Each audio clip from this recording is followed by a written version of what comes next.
Ibu-ibu dalam menghadapi suami belajar tenang, suami-suami dalam menghadapi istri belajar tenang, orang tua dalam menghadapi anak-anak belajar tenang. Buat teman-teman pebisnis, usaha dan lain sebagainya, ayo belajar tenang. Mulai hari ini belajar tenang, jangan marah-marah, jangan emosi, jangan ngamuk-ngamuk. Buat teman-teman yang sedang berbisnis, sedang berdagang, tenanglah, kata Yesus. Tenanglah, malam hari ini belajar tenang. Tenang aja dulu. Tenang aja dulu, saudara gak usah buru-buru. Saudara gak perlu, pokoknya harus sekarang. Tuhan tolong saya udah gak punya uang. Saya gak tahu harus bayar bagaimana. Saya gak tahu harus bayar kontrakan saya gimana. Saya gak tahu harus bayar cicilan motor saya. Saya gak tahu bayar cicilan mobil saya. Saya udah gak tahu gimana cara bayar tagihan listrik, tagihan air, tagihan ini dan itu. Yesus berkata malam hari ini, tenanglah.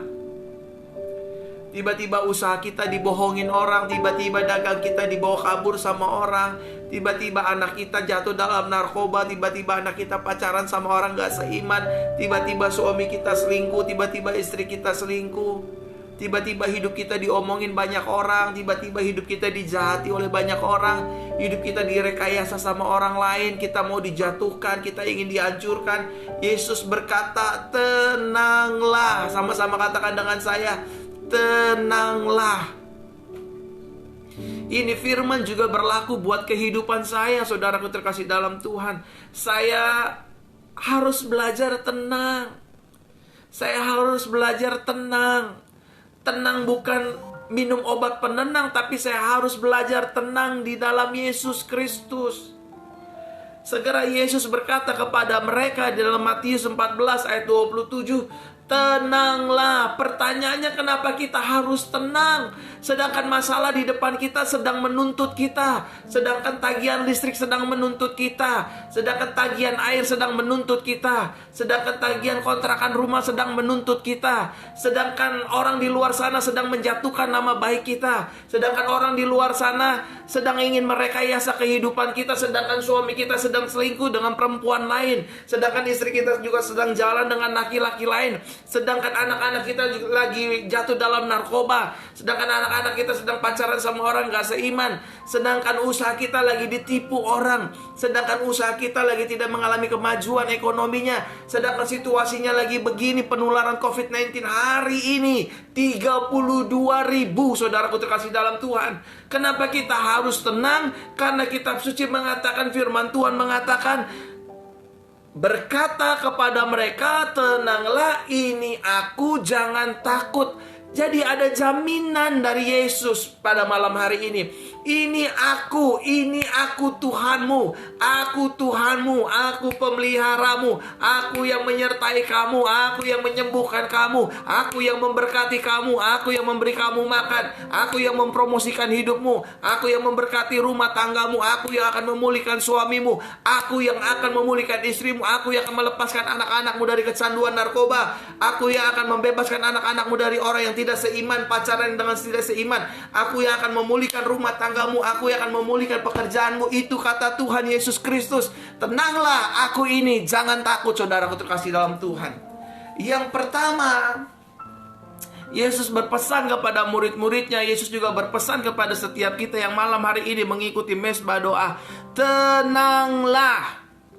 Mengapa kita harus tenang? Karena Yesus yang mengatakan, ini aku, ini aku, ini loh, aku loh Tuhanmu, akulah Yesusmu.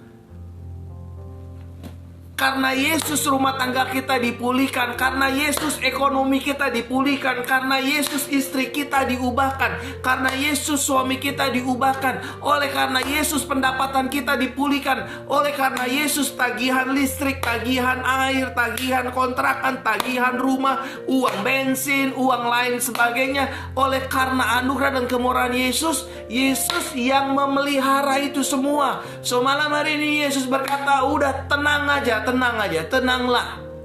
Ini aku. Ada jaminan, aku yang akan bayar, aku yang akan selesaikan, aku yang akan pulihkan, aku yang akan memberkati kehidupan kalian. Aku yang akan menyembuhkan sakitmu, kata Yesus. Aku yang akan memulihkan keluargamu, kata Yesus. Aku yang akan mengubah hati anak-anakmu, kata Yesus. Aku yang akan menjamah hati mertuamu, kata Yesus. Aku yang akan memulihkan suamimu dan istrimu, kata Yesus. Aku yang akan memulihkan orang tuamu, kelakuan orang tuamu yang setiap hari bukan semakin benar tapi semakin menjadi-jadi. Aku yang akan memulihkan mereka, kata Tuhan Yesus. So tenanglah, aku ini. Dan selanjutnya Yesus berkata, jangan takut. Karena kalau kita tidak tenang, saudaraku terkasih dalam Tuhan, ketakutan yang akan menghimpit kita, ketakutan serta intimidasi yang akan menghantui pikiran kita, yang akan mencemarkan iman percaya kita kepada Yesus. Saudara percaya nggak percaya, kalau saudara tidak tenang, kalau saudara gedebak-gedebuk, kalau saudara resah, kalau saudara gerasa gerusuk, maka ketakutan akan menimpa kehidupan kita. Wah, jangan-jangan istri saya selingkuh. Wah, jangan-jangan suami saya selingkuh. Wah, jangan-jangan usaha saya dimakan sama orang. Wah, jangan-jangan saya begini karena suami saya yang begini. Oh, jangan-jangan saya begini karena anak saya yang begini. Orang yang tidak tenang akhirnya pikirannya kemana-mana, saudara. Saudara dan saya malam hari ini diajar oleh Tuhan, kita harus tenang. Tapi bagaimana mungkin saya tenang? Saya ditipu oleh teman saya, uang saya dibawa kabur 1 miliar. Bayangin pendeta. Tenanglah, Tuhan yang akan menggantikan, Tuhan Yesus yang akan mengembalikan. Pak pendeta ngomong enak, belum pernah ngerasain. Saudara, betul saya belum pernah ditipu 1 miliar, tetapi hal-hal yang buruk saya juga udah alamin. Saya diajar Tuhan untuk belajar tenang. Tapi Pak pendeta, saya punya hutang banyak, ratusan juta. Kata Tuhan cuma bilang, tenang, aku yang akan balikin uangmu dan aku yang akan bayarin. Tapi kapan? Jangan paksa Tuhan, paksa diri kita untuk menanti waktunya Tuhan. Yang setuju katakan amin, saudaraku terkasih dalam Tuhan. Buat teman-teman yang di luar negeri, di Malaysia, di Taiwan, di Los Angeles, di Iran, di Arab, di Abu Dhabi, di semuanya orang-orang Indonesia yang tinggal di luar negeri, tenanglah, jangan takut. Sama-sama katakan dengan saya, tenang. Udah tenang. Kalau kita tenang, kitab suci mengatakan, firman Tuhan mengatakan, kuasailah dirimu sehingga menjadi tenang supaya kita dapat berdoa. Kalau kita tidak tenang, kita nggak bisa berdoa. Betul, doa mendatangkan ketenangan, tetapi sebelum kita tenang, kita nggak bakal bisa berdoa. Karena pikiran ini selalu tertuju kepada pergumulan, permasalahan, ekonomi, hutang pihutang, dan lain sebagainya. Tetapi kalau saudara tenang, saudara akan mengalami hal-hal spektakuler. Saudara akan melihat mujizat Tuhan. Bagaimana kita bisa tenang? Pertanyaannya, bagaimana kita bisa tenang, Pak Pendeta? Gimana saya bisa tenang sedangkan utang saya banyak? Gimana saya bisa tenang sedangkan anak saya tuh pacaran sama orang gak seiman? Bagaimana saya bisa tenang menghadapi hidup ini sedangkan ekonomi lagi sulit? Bagaimana saya bisa tenang? Pandemi makin menjadi-jadi, penularan makin tinggi. Gimana saya bisa tenang? Bisa. Saudara kalau mau tenang gak perlu pergi ke panti pijit. Saudara kalau mau tenang gak perlu minum obat penenang. Saudara kalau mau tenang gak usah pergi ke kafe. Saudara kalau mau tenang gak usah cari tempat-tempat yang sepi. Saudara gak perlu pergi ke pantai. Saudara gak perlu pergi ke gunung. Saudara gak perlu pergi ke mall untuk tenang.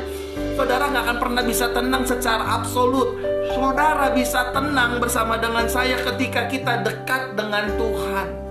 Mazmur pasal yang ke-62 dikatakan, hanya dekat Tuhan saja aku tenang, daripadanya lah keselamatanku. Hanya dekat Yesus saja aku tenang, daripadanya lah keselamatanku. Amin, saudaraku terkasih dalam Tuhan. Yesus sumber kekuatan dalam kehidupan kita. Saudara dan saya diminta tenang, supaya saudara dan saya tidak dikuasai dengan rasa ketakutan. Yesus yang menjamin, ini aku. Yesus tahu salah satu famili kita ada yang sakit. Yesus tahu. Yesus tahu kita belum bayar kontrakan. Yesus tahu kita belum bayar cicilan. Yesus tahu kita punya masalah rumah tangga kita. Yesus tahu kamu orang lagi dituntut cerai sama suamimu. Yesus tahu istrimu lagi kabur sama laki-laki lain. Yesus tahu anak-anakmu jatuh dalam narkoba. Tapi Yesus mau tenang saja, kamu tenang saja. Karena bukan kamu yang akan menyelesaikan, tetapi Tuhan kita yang namanya Yesus yang akan menyelesaikan setiap pergumulan, permasalahan, dan juga intimidasi yang mengintimidasi pikiran kita. Yesus yang akan menyelesaikannya. Saudara tinggal tenang saja. Saya udah informasikan bagaimana kita bisa tenang. Hanya dekat Tuhan saja, hanya dekat Yesus saja kita bisa tenang. Daripadanya lah keselamatan kita. Saudaraku terkasih dalam Tuhan, hari-hari ini banyak orang hidup dalam kepanikan. Hari-hari ini orang hidup dalam kekhawatiran. Hari-hari ini banyak orang hidup dalam ketakutan. Hari-hari ini banyak orang hidup dalam keputusasaan. Hari-hari ini kita lihat dengan mata kepala sendiri, orang hidup dengan emosi yang berlebihan. Tingkat emosinya tinggi, saudara terkasih dalam Tuhan. Tetapi Yesus mau mengajar setiap kita, udah tenang aja, tenang. Nanti cicilan mobilmu indah pada waktunya aku yang bayar. Cicilan rumahmu indah pada waktunya aku yang bayar. Be patient. Tenang aja, tenang. Jangan gerasak gerusuk, saudara. Yang baru memulai bisnis, tenang aja. Setiap kita pasti ingin berhasil, tapi Tuhan minta tenang. Izinkan aku, kata Tuhan, yang berjalan di depanmu. Karena ketika Tuhan berjalan di depan kita, wah, saudara akan berhasil, saya akan berhasil.